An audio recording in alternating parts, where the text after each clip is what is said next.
TV La Capitale, la chaîne des régions.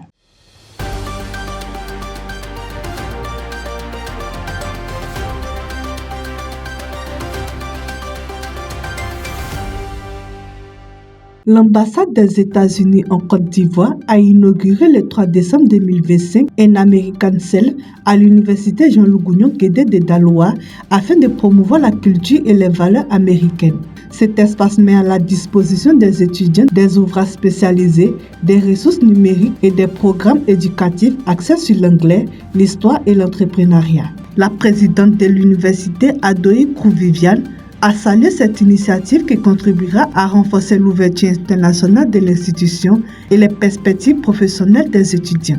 De son côté, la représentante de l'ambassade des États-Unis a indiqué que le centre sera accessible à tous les publics, y compris les non-étudiants. Le lundi 1er décembre 2025, 130 migrants ivoiriens, dont 26 femmes et 17 mineurs, ont été rapatriés de Tunisie et accueillis à l'aéroport Félix Houphouët-Boigny d'Abidjan.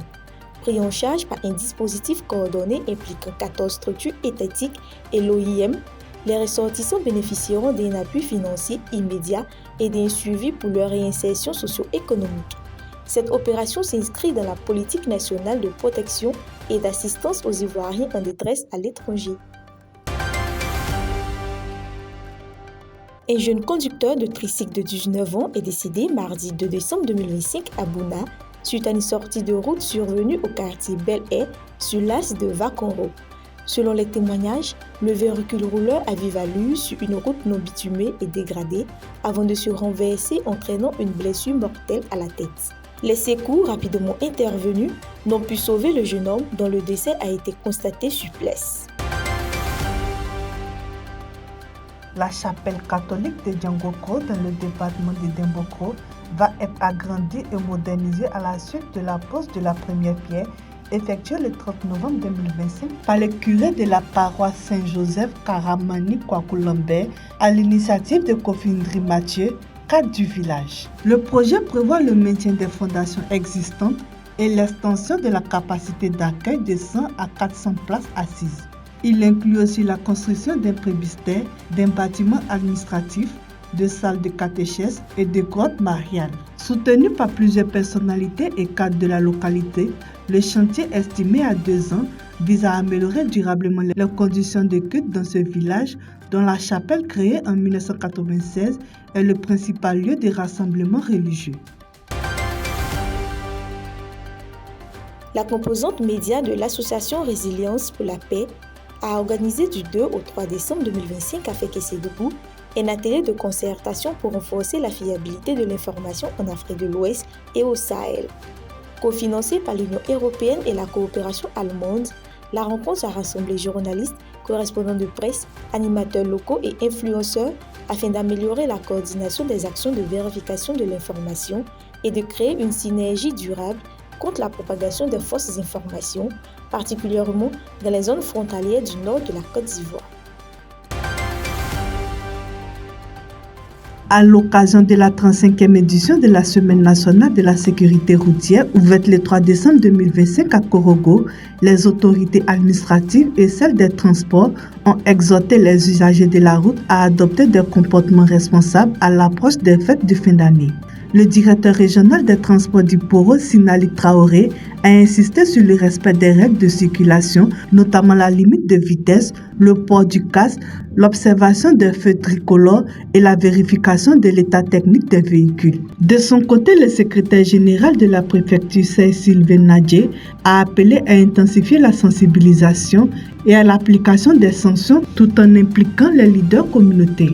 L'édition 2025, placée sous le thème « Tous engagés pour une fin d'année sans accident », vise à réduire les accidents durant la période festive.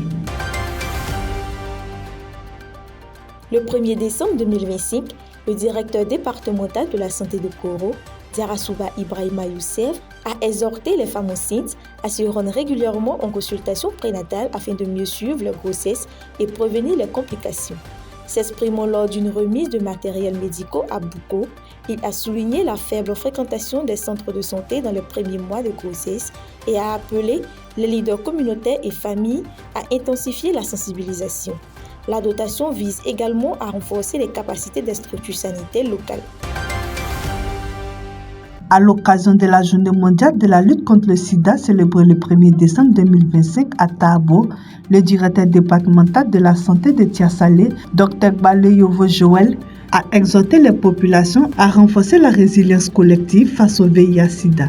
Il a plaidé pour des actions innovantes en matière de préservation et de prise en charge au rejet de la stigmatisation des personnes vivant avec le virus. Rappelant les difficultés enregistrées par la pandémie de COVID-19 sur les systèmes de santé, les autorités administratives ont réaffirmé leur engagement à intensifier la mobilisation à travers la relance des comités de lutte contre le VIH. Une conférence publique a également permis de faire le point sur les avancées médicales, notamment l'efficacité des traitements antirétroviraux. Le 27 novembre 2025, le préfet de Kounfao, Okobou Marie-Thérèse, a présidé une réunion sur le plan d'action de réinstallation et le projet d'approvisionnement en eau potable pour la commune de Kounfao et la sous-préfecture de Boaïa. Coordonné par l'ONEP et la société Baran, le projet vise à améliorer l'accès à l'eau potable pour les populations locales. Le préfet a insisté sur l'importance d'accélérer les travaux et à encourager les communautés à faciliter leur mise en œuvre pour garantir le succès de l'initiative.